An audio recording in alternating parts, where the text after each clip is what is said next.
let's get started. And in this session, we typically be looking at what IndexedDB is, why is it so important, and why is it that no one has really, or why is IndexedDB not as popular as it should be?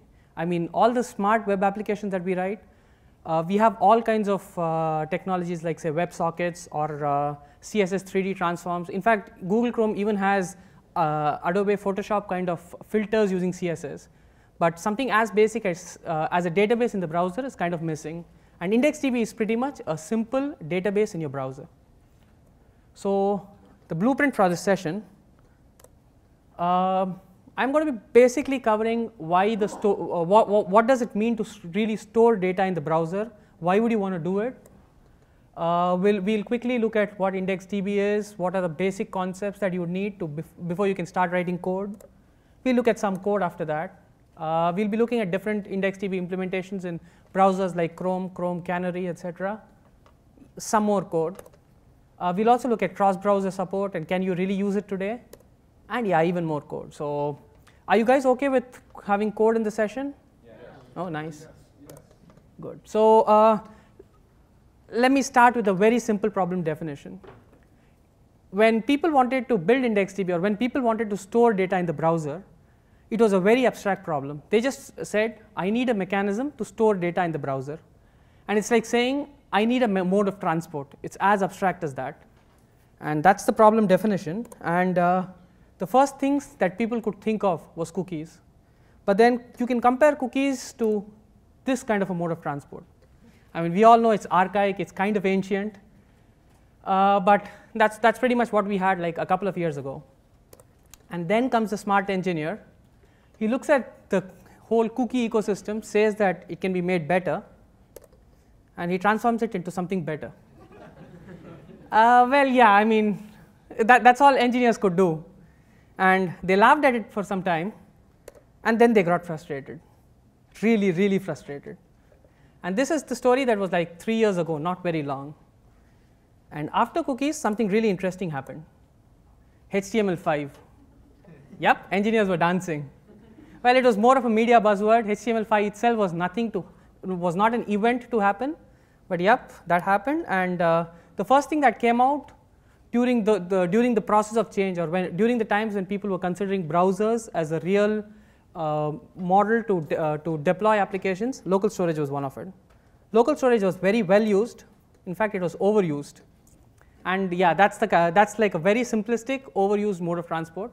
In fact, local storage is used in a lot of websites even today, and it's probably one of the most stable kind of methods of storing data locally. After that came WebSQL. The idea was simple. Browsers like Firefox, browsers like Google Chrome already had a database built in that was playing around with your bookmarks, that was doing stuff like saving your history and doing a lot of other things. So so that is called the SQLite. This is an embedded browser. It's an open source project. And all they did is they decided to expose it out to the JavaScript developers. And this is the raw power of SQL. And all they gave you as an engine. And to this engine, you could attach anything that you want. The power was, all you had to do was write simple SQL statements. You had the power of transactions. You knew what a database is. And as a developer, all you had to do was do insert into table values. And it used to work. It worked pretty fine. But then, let's quickly recap. Let's quickly take a look at what we have looked at till now, and I'll tell you why we could not go ahead with WebSQL and why we had to move to IndexedDB. So, how many of you here have used cookies for storing data locally? Almost everyone, right? The problem with cookies is, do you like the API?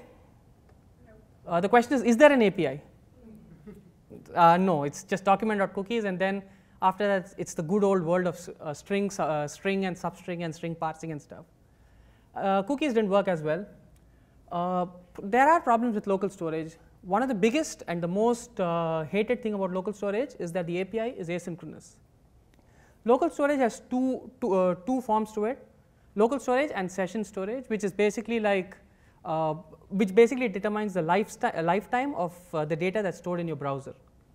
So if it has to be stored across sessions, the API should be such that it will have to write it to the disk, right? I mean, only if it persists on the hard drive will your cookie be available when you open the browser next time. The problem with that is the moment you want to hit your disk, you're effectively blocking your UI thread. And if you're blocking your UI thread, your application is going to become unresponsive. A lot of people didn't like it, and that's the complaint. It may not be entirely true that it's going to hit the data, it's going to hit the hard drive every single time. I mean, I could show you the example of the way it's implemented in Chrome, for example. So, yep. So if you look at this, this is the implementation of local storage on Google Chrome. It starts with a storage dispatcher, and if you look at this, you have stuff like get item.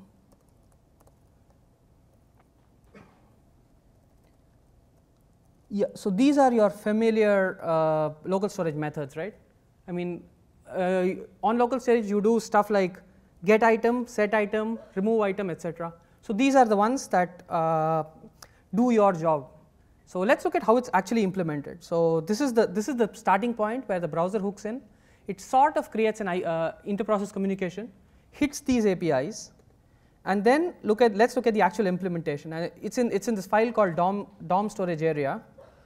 And let's search for set item. Yeah, that's what the set item is. So what it does here is it sees that if there's it does a lot of housekeeping here, and after that there is this very important line that you see. As you see here, it does not really commit one item at a time. It tries to batch it up, and that's sort of good. But this batching is not guaranteed. This batching does not mean it's completely asynchronous. The UI thread still blocks. So it's not that as bad as a lot of people have portrayed it to be. I mean, it's not like one write or one disk hit every byte. It's probably a little bit better, but not very better.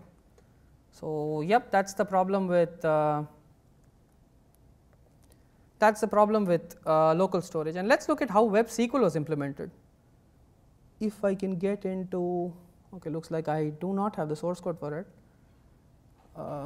Yeah, I'd probably skip this. So the way it works is Web SQL, the way it works is all it does is it gives you a concept of a transaction, and once you enter a transaction, it will take raw SQL statements from you and execute it directly to the SQLite engine. The problem with this is a specification was pretty much tied to one single product. SQLite is a product, and if you were to tie a specification to just a single product, I mean, that's kind of scary, right? Because a company like, say, Microsoft probably could not put in SQLite into their browser due to licensing issues. Or a company like Google that wanted more performance and decided to switch to LevelDB instead of SQLite. What would browsers like that do? And that's what triggered the whole argument about not supporting SQLite or Web SQL and moving to a smaller, a lowest common denominator, as people would call it.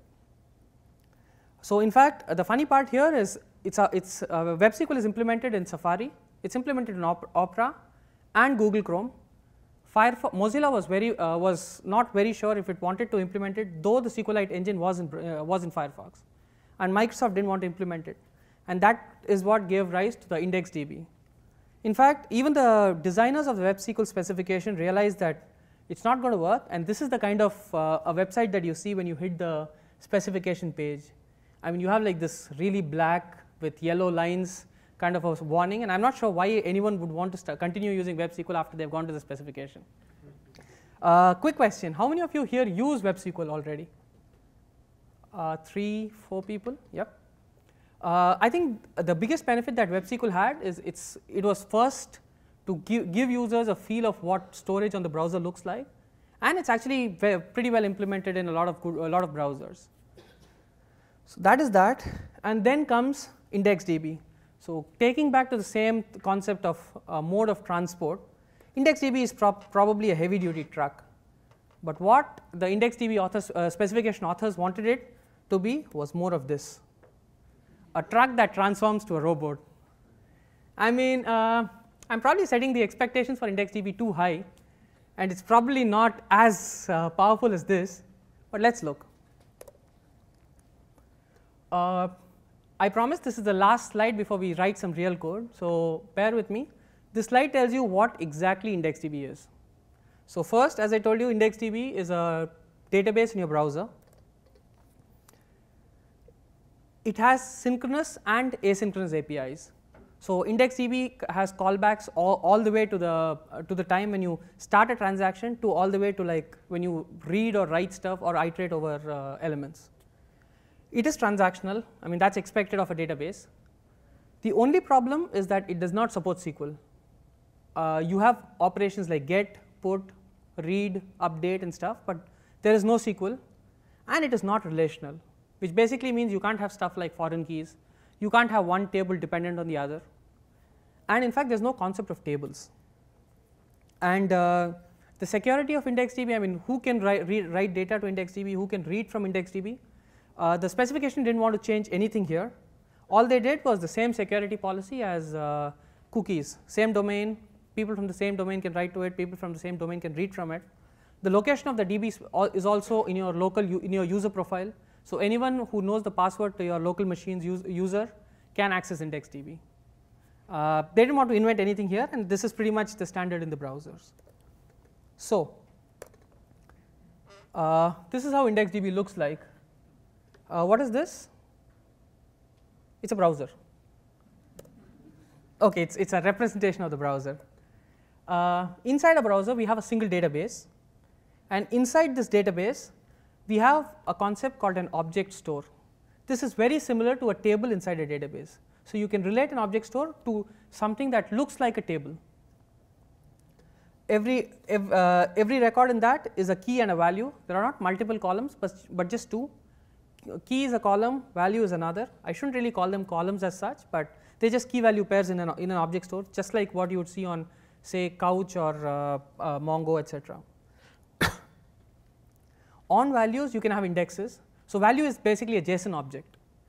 On this JSON object, you will have indexes, and you can use you can use what is called a cursor to iterate over the individual keys and value pairs in an object store. So you can have a cursor on top of an object store, or you can have a cursor on index. You can have multiple databases like this in the same domain.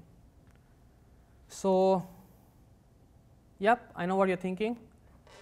Let's do the demo. Oh yeah, I have to do the demo. So before I go in, how many of you here have heard of IndexedDB or have looked at the IndexedDB API? That's actually a good number. But for there are also people who how many people here are hearing about IndexedDB API for the first time? That's a decent number too. So do you want me to go a little bit faster, or do you want me to go step by step? What works? Step by step. Step by step works, okay. So yes, let me show the demo. When I was doing the slides, I was kind of sure that I would not be, I would skip to the next slide, and that's why I put this empty slide here.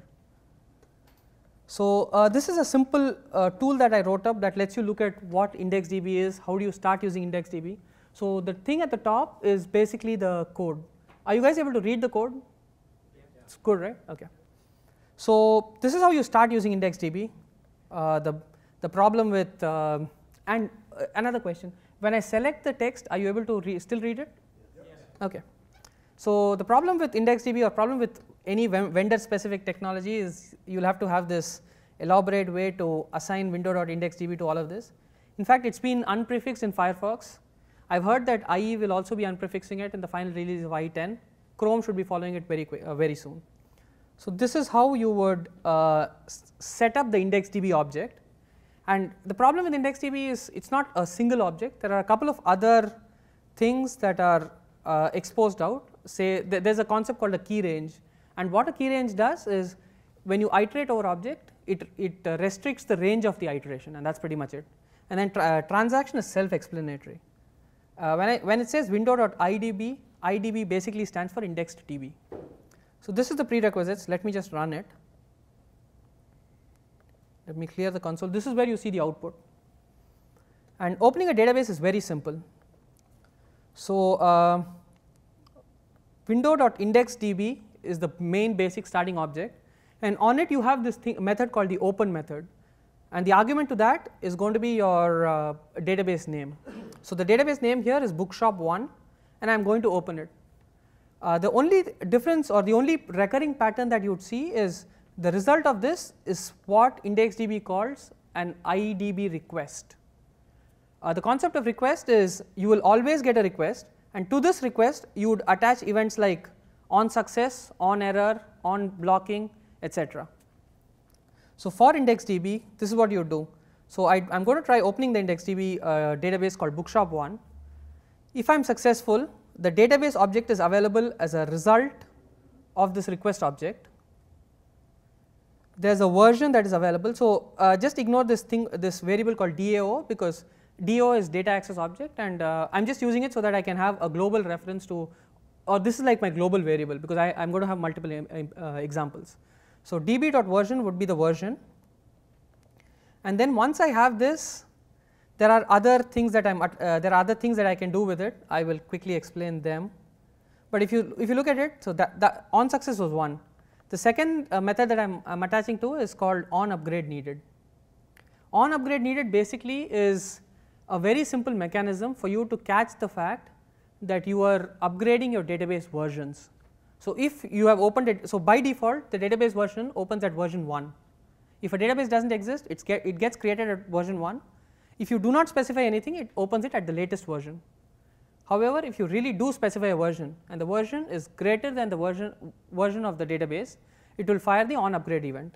And this is the place where you create all your schemas, where you create all your object stores, all your indexes and stuff like that. So what I'm doing here is, let me quickly go back to the on success and tell you what I'm doing. So this is the on success method. I'm saving the DB result and I'm saving the DB, which I'd probably use for doing other things. And then I'm also catching a handle called db.onVersionChange.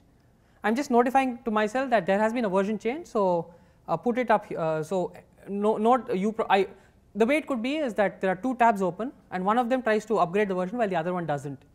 So this way I can know that there's some other guy in another tab with the same URL who's trying to upgrade the IndexedDB API, and I probably have to close myself so that he is not blocked, because version upgrade transactions are always blocking. Only one person at a time can upgrade the version. So this is how you upgrade it. So if you have said that the database in your disk is database version 1 and you want to upgrade it to database version 2, this is exactly what you would do. When you are doing it, you would get a transaction, and here you would put in the comments, or you would put in all your content for what you want to do when you're upgrading stuff. And of course there's an on error which tells you that there has been some error, probably you couldn't write to the disk file, or probably you couldn't read it and stuff like that. And the final one is on blocked, which tells you that someone else has opened the database, so you can't open it yet. You're probably trying to open it for say upgrade, but someone else has already opened it and someone else is writing to it, so you're going to be blocked. Any questions till now? Yeah. So isn't this local to your machine? The question is this not local to your machine? This is local to your machine. The problem is if a page is opened in two tabs, okay, and both of them are trying to write to the database. So they wanted to ensure that this is taken care of, and that this is exactly how they do it. So let me go ahead and, so this open database doesn't really do anything. So let me try opening a database with a version that is +1. So what I do here is the exact same thing, window.indexedb.open, and the version here that I specify is whatever version exists +1. So this is probably going to open it at version 2. I'm doing the exact same thing, capturing the on version handler, etc. The only difference is on upgrade needed, I would be writing extra code for upgrade needed. So let me actually write up some code and try to create some object store. So let me go to that example, and this is what I would insert into the upgrade needed method. So what I do is I create an object store. This is very similar to the SQL way of creating tables. Instead of specifying the column names, here you specify what a key path is. So what you do is there's a concept of a key path, and what this does is when I said you could store key value pairs in an IndexedDB database, what you could do is you could give it JSON objects, and you can tell IndexedDB to find out what the key automatically is. So imagine that in this case I want to store an object that has an ID, and I want to call the ID primary key. That's what I specify here in key path. Also I can say that it can be automatically incremented just like MySQL. The other thing to notice is if I do not specify this, an internal primary key is used, and that should be fine. So what I'd be doing in this example is just creating an object store and running it. So let me put this part of code inside the earlier upgrade. I click on this load prerequisites, and what happened to the code is, look at this. So the on upgrade method, on upgrade needed, got populated with the code that I was showing you. Any questions? Is this clear? So I hit run. Looks like there was an issue, so let me try again. Oh, looks like I had already run this example once. So the object store already existed, and that's why it didn't run properly. So assuming that this example did run and the database version is at 5, what I'll have is I'll now have an object store that is called this object store underscore book list in a database called, what is the name of the database? Bookshop1, yeah. That's how it is. So let me go to this part where I probably delete the object store. Delete is very similar. All I have to do is on the upgrade method. So I have the upgrade method here, and in this all I do is say delete object store. So I run this, object store was deleted. I clear my console and try creating it again, and now it says object store has been created. Once the object store has been created, let's look at what are the object stores available, and the best way to look at it is in this object called db.objectStoreNames. So let me put this part. So one thing if you have noticed is, because of all these callbacks, the amount of code that I have to write really lengthens up. So if I now really want to see what are the different databases, I have to still use the open method. I have to use the db.onRequest, and here I had to say db.objectStoreNames. So let me do that. Let me quickly type it up like it's magic, and yep, there you go. db.objectStoreNames is available inside this method called onSuccess. So when onSuccess is called, I'll know how many object stores are there. Let me clear the console and run it again, and it says this is the list of object stores, which is basically printing this line. And if I click on it, it says there's an old book list. I was also creating. I also created two existing things called old book list and temp book list just for examples. But this was the object store that was created. So there are 3 object stores in total. This is the one that we just created. So let me try deleting it, and let me run the list again. It just has 2 now. So let me create it again for the sake of the example. And let me show you the basic operation that you are probably waiting for. Let's add data. So this is how adding data looks like. This is basically my data object. It has a book name, author, etc. It also has a thing called an ID. And remember, this is the primary key. So I'm just setting a unique ID, which is the time right now. And when I want to save it, all I do is objectStore.add.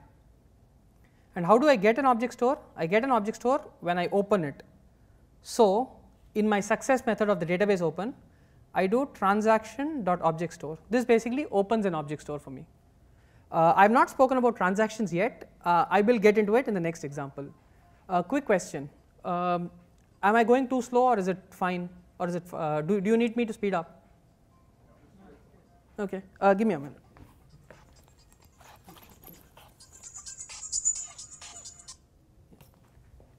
That's kind of annoying. So let's look at transactions. In IndexedDB, there are 3 kinds of transactions. Or let me ask you this question: what do you think are the different kinds of transactions in IndexedDB, or what do you think are the different possible kinds of transactions for a database? What's that? Update is one. Okay, so when you're updating, is it like? Yeah, it's a get or set. So it's basically you either read or you basically write. So it's a read only, or it's read and write together. And that's what you expect from all databases. IndexedDB pretty much does the same. There's just this extra transaction called upgrade, which is called a version transaction. You need it because you need to ensure that only one guy can change the version. For the read transaction, multiple people can read. For a write transaction, one person writes at a time. and when a write transaction is on, readers will not be able to read it. And that's like pretty much regular database rules. So adding data, this is irritating. Probably going to switch it off. So yeah, about trying to save it, all I do is Windows Phone 7. Finally, it's hard to silence it. Yeah. So all I'll have to do is construct my JSON object or a JavaScript object, have an ID, and say save or say add. So let me show you how this looks in the whole entire scheme of things, where I have to like really open a database and stuff. So it's, let me copy this code and put it in Notepad so that you can see it better all at once. So this is the amount of code that I have to write for adding data. I know it's kind of long, but it's all repetitive. So what you have to do is, on the success, all this is the regular things that we saw. So when the database open is successful, create a new transaction. When the transaction goes on, or on, so I'm just handling these things, saying if a transaction is complete, show me what's happening. If a transaction is aborted, show me what happens, etc. And then in the transaction, I open an object store.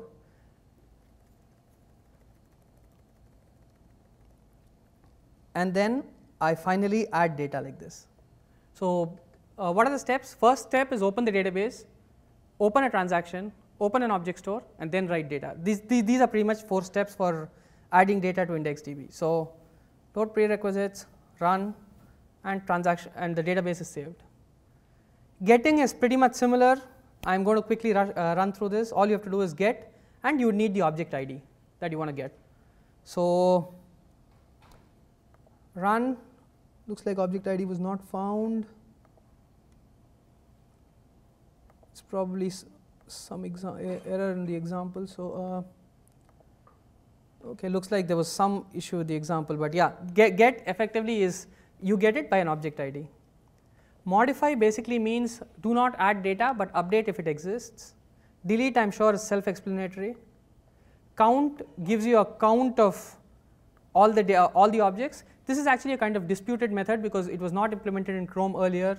People are not sure if it's a good idea to get all the data at once, because this probably is going to give you all the objects, which could be huge, right? So people are not really sure if this is going to be a good idea. It's still under dispute. And finally, a very simple method to clear out all the hard work that you did. Clear, and everything in that object store is gone. So those are the basic CRUD operations: create, update, delete, and read. And let's look at just 2 more concepts before we go back and recap the whole chunk of what we learned here. So if you want to iterate over objects, you use a concept called a cursor. And using a cursor is very simple. You call the open cursor method on an object store and specify the range. It's kind of an interesting way where you specify the range, because the bounding here is lower bound, upper bound. Should it be inclusive of the lower bound, comma, should it be inclusive of the upper bound? And the 1 here is direction. It shouldn't actually be 1. It should be, so 1 may not work because earlier IndexedDB had numeric constants, but as the spec matured, they did away with numeric constants and now use stuff like this, like previous or next. So so this is how, so what you do is when you open a cursor, you get an object, and in that object you can do things like continue. And cursor.continue would effectively continue iterating through object one at a time. It's like the jQuery each method. That's the simplest comparison. So let me try seeing what this does. I load the prerequisites again to get the whole boilerplate code. I hit run, and of course, as I told you, the 1 will not work there, so I'll have to call this previous.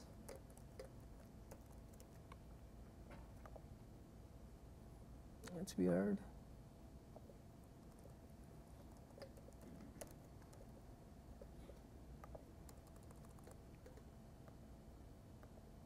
Yep, so if you saw that, I omitted the value because the default is next, and what I saw here was the 2 objects that I inserted. I'm able to iterate through them, and what happens is it says this is what is getting printed.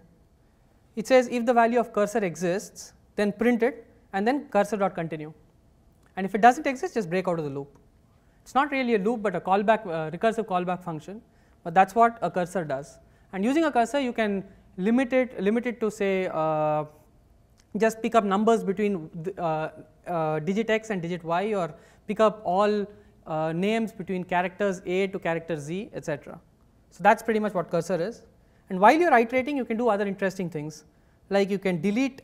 So while you're iterating through a cursor, you can update the value of the current object, or you can probably delete it. The final concept of IndexedDB, as I told you, was indexes. The idea of an index is, if you saw the object here, when I was trying to add a data, this is how my object looks like. And all I can do right now with ranges is probably sort on ID. What if I wanted to sort on price? The best way to accomplish this is make price an index. And what it will do is, that's probably what I am doing in the example, where I create price as an index. So this is the name of the index, this is the property on which it should be indexed, and there are these two flags that says that the index must be unique, and this property tells you what if the property is an array, what should you do about it.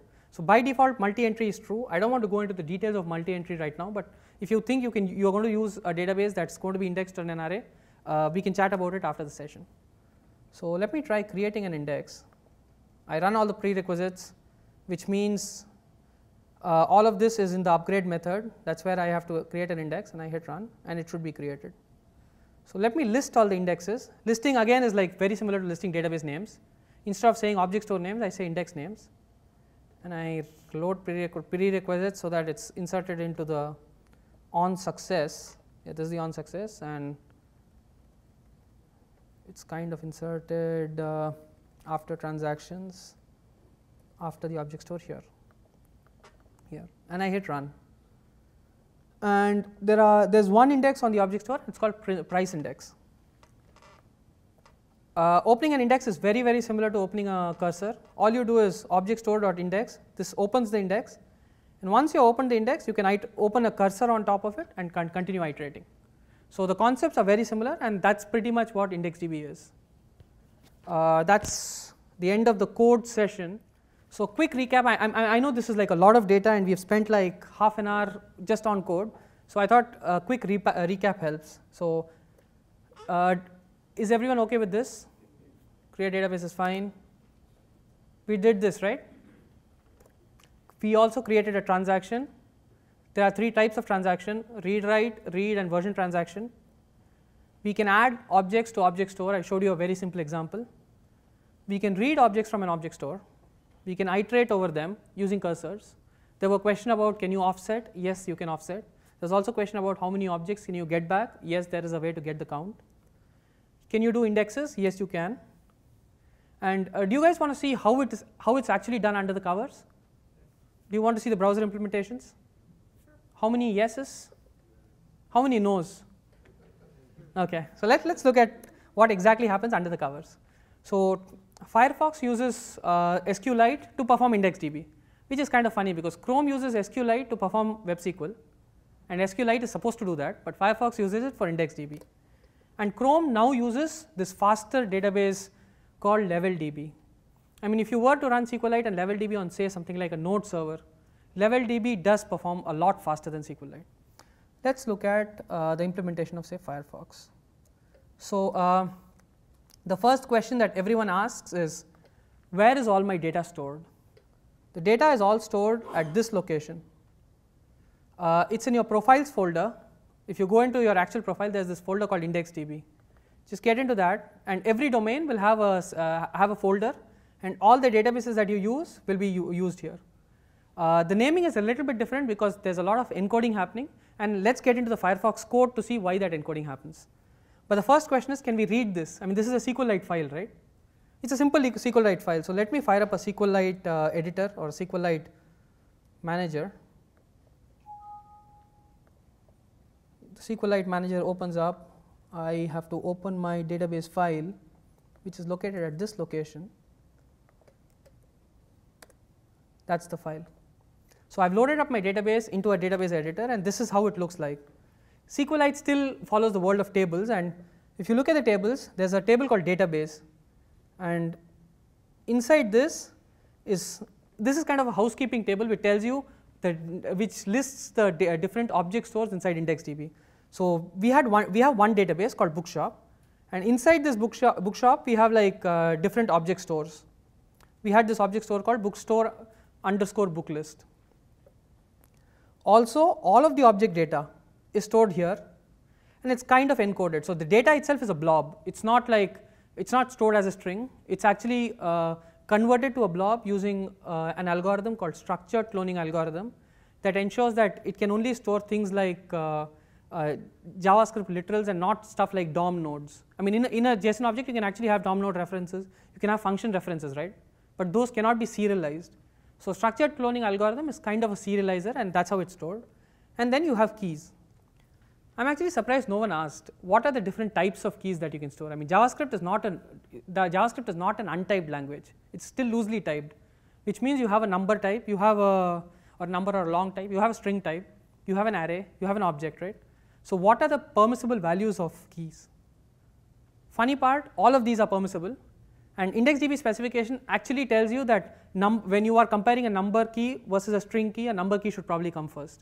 When you are, say, comparing an array with a string comes first. So it does this whole key encoding kind of a thing. And in fact, let's actually look at Firefox, the source code of Firefox. So this is in the DOM. So if you've ever synced the Firefox repository, it's in the DOM folder, and it's called IndexedDB. And all of IndexedDB files, basic files, are here. So let's look at key.cpp. Yeah, let's look at this place where the actual key encoding happens. Is the font okay? Are you able to read it? So here's what they use for encoding keys. They say if it's numbers, it's encoded like this. If it's dates, dates is another data type, right? So if it's dates, it's encoded like this. If it's string, it's encoded like this. If it's arrays, it's encoded like this. And then they talk about what happens when because an array can have multiple elements in it. So what happens when variable length encoding has to happen? This is actually pretty complex, and the comments are actually pretty good. They're very well written, effectively telling you how Firefox exactly implements converting keys to that weird value that you saw in IndexedDB. So how is a date object converted to this exactly? That's the place that tells you this. It may be hard for me to look at every single one of these files, but to give you a quick idea, the place you should probably start with is say file.h or file manager, which tells you where the thing is stored. You can look at stuff like idb database.cpp, which deals with the database object. There should be a factory object also. Yeah, there's an IDB factory that deals with the .open method. And then there are key ranges, there are indexes. I mean, these are not very hard to read. They're all in C++, and now that you know the location and you know how it exactly works, you can actually look at SQL statements and see how all of your object store, or how a get or a put gets converted to a SQLite language. Do you also want to see how it looks on Chrome, or can we skip that over? It's pretty much similar. In fact, Chrome uses LevelDB, same story about creating tables, same ideas about encoding keys. In fact, it's actually very similar. And and that's how it looks like. So some of the interesting things are like the way it kind of throws exceptions, and it's actually a pretty long file. Yeah, the way the ranges are returned and the different range methods and all. So if you have a question about IndexedDB, or if you want to really think about performance of IndexedDB versus WebSQL, this is probably the right place to look at it, and you'll know why exactly where is the bottleneck for IndexedDB. And for all you know, you may just have to tweak your JavaScript the way you're doing your IndexedDB JavaScript, and it will work fine. So back to the presentation. I showed you housekeeping tables, right? The place where the database entities are stored, and the way it looks like on the SQLite manager. So so all objects are stored at one place. This is the object store where all of my objects, regardless of which table they are stored here.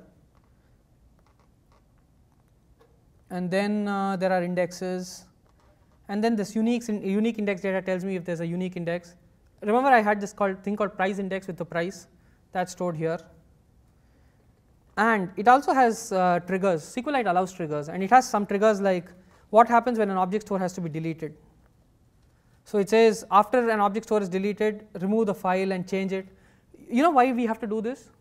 We have to do this because SQLite doesn't have a simple capability to delete a column. So that's the reason why the database is kind of getting copied over and stuff like that. So you have a trigger for insert, you have a trigger for update, and this is pretty much behind the covers of what exactly happens. So everyone okay with the IndexedDB API? Looks good. What do you guys think? Is it good, bad, ugly? How many think IndexedDB API is awesome? Wow, not a single person. How many of you think it's awful, it's horrible? One. How many would want to use it for their real daily projects? Let me put it that way. How many would prefer a better API? Okay. And there were a lot of people who didn't raise their hands. What does that denote? Don't care? So there are problems with IndexedDB. I mean, specification is almost frozen, but implementations are catching up.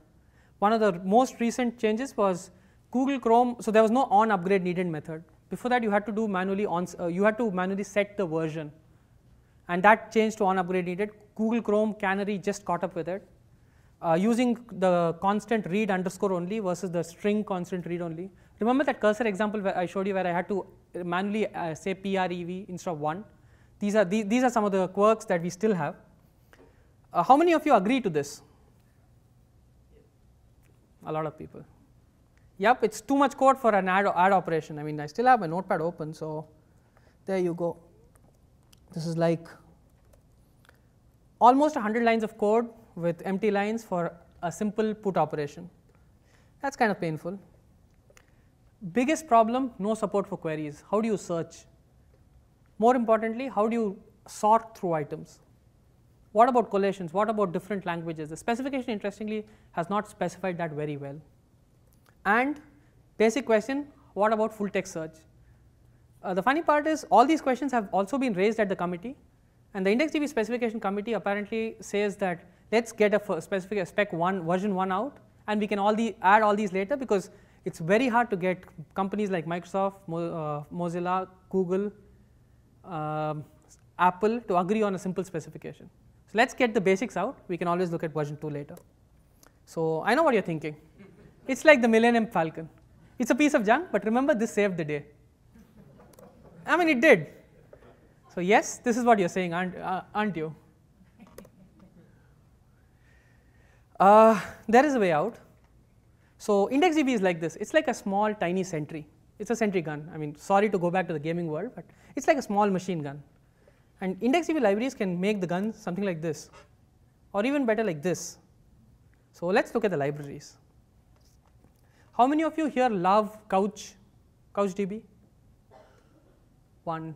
MongoDB? There are a lot more, okay.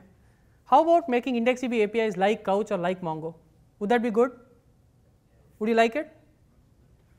How many of you use jQuery? How about a simple jQueryized IndexedDB API? Would you like it? Okay, so let's look at something that I quickly wrote up, and this is how the IndexedDB API looks like. So this is my jQuery IndexedDB plugin. It's still a little bit verbose because I'm trying to show all the different ways of doing things, but the API itself is simple.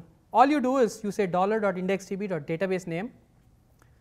You specify what your schema should be in version 1, version 2, version 3, etc., so that you don't have to worry about on upgrade needed. And then you start a transaction, the same jQuery style chaining and all. And once the transaction is complete using jQuery promises, you say the transaction is completed. Or using jQuery promises, when the transaction is in progress, you create an object store and add data to it. Is this better than what you saw there? So hope this helps. And this is a quick example that I wrote up where this is the amount of lines of code that you have to write to create an object store with jQuery plugin, versus the one that you see at the bottom is the actual IndexedDB code. In fact, it actually gets quicker, and it gets just as small as this. We have to just add data. It takes care of all the checking, all the error checking and all for you, and all of it is thrown at one single console.error. And the full code for IndexedDB looks something like this, with the same amount of error checking and all. So this should help you, and it also does stuff like this for cursors. Isn't this good? Iterating through all objects. Just open the database called bookshop1, open an object store called book list, and then for each just do console.info. So this is a quick library that I wrote up. So if you are thinking of using IndexedDB, you could give this a try. And now for the CouchDB folks, there's a very, very good library for CouchDB called PouchDB. Kind of fun with the words, but does this API look familiar? You have a couch object, you have a destroy, and then you can post to create a document. You can create documents like this. You can put a document. You can create a batch of documents, or this is how you fetch a document. This is how you fetch a document. So CouchDB folks, is this good enough? Does this resonate with your kind of an API? So if you're using IndexedDB and have liked the Couch API, this is probably one thing that you could test. This is the Mongo API, very, very similar. It's called BrowserDB. The same concept of DB, has collections, has the same concept of document and all, where you save a document or you save multiple documents, and then this is how you would find it. This is how you would find one. This is how you would find all. So does this look like Mongo? Are you guys okay with this kind of a library? So this should help you cut down all the extra amount of code that you had for, say, inserting or for writing to databases. How many backbone users? A good number. So there is also an IndexedDB wrapper for backbone. So if you identify, if you think of backbone, you will always think in terms of models and collections, right? So and IndexedDB. So when you want to sync a model, or when you want to save a model, you can actually save it to IndexedDB instead of saving it to your remote server. The way that would work is this. It has this very good pattern of migrations that you also saw in the jQuery library. And models is you just create a model and you can do fetch or you can do save. And collections will let you do stuff like fetch with range and stuff like that. So, yep. And so all these are like IndexedDB specific libraries, but there are also other libraries like, say, Launcher or Persist or Gazelle. All of these are just object value stores. And IndexedDB adapter can be used to save object key values into IndexedDB using these libraries. They do not understand cursors, etc., because they just deal with object libraries, and they were preliminarily written for like local storage kind of a semantics. So the question that you are all asking is, can I use it today? What is your guess? I'm trying to beat around the bush. Let me stop trying to show you and actually show you. The answer is, unfortunately, yeah, you really can't use it to production. But yeah, I mean, probably you can. So you can use it with polyfills, and your website shouldn't rely on the fact that IndexedDB is going to be available. If you look at caniuse.com, it says that IndexedDB is available on IE 10, which means Windows 8 only.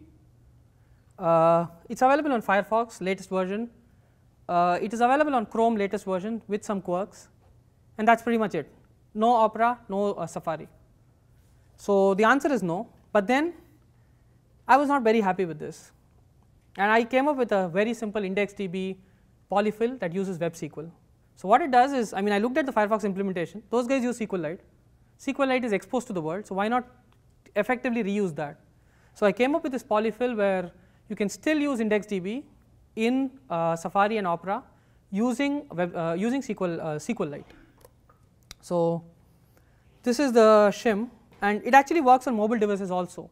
So you can actually use it for stuff like on an iPad or an iPhone or Opera Mini that supports Web SQL. You can use it on mobile, and this effectively means that all you have to do for your website is use IndexedDB, and it's going to be available everywhere.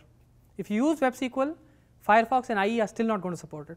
But IndexedDB with the polyfill probably has a better coverage. So if you have an iPad or an iPhone, you can probably hit this URL, and it will actually show you that that an IndexedDB example works. So let me quickly open it up. So this is all the browsers that I have. I don't want to open it up in each one of them, so I'll just probably open up Opera. And let's see if that works. So this is a simple shopping cart kind of a demo example, where I can like say stuff, add to cart, add to wish list and all. And it uses IndexedDB, and the way it uses IndexedDB is, if I go to Firefox and run this,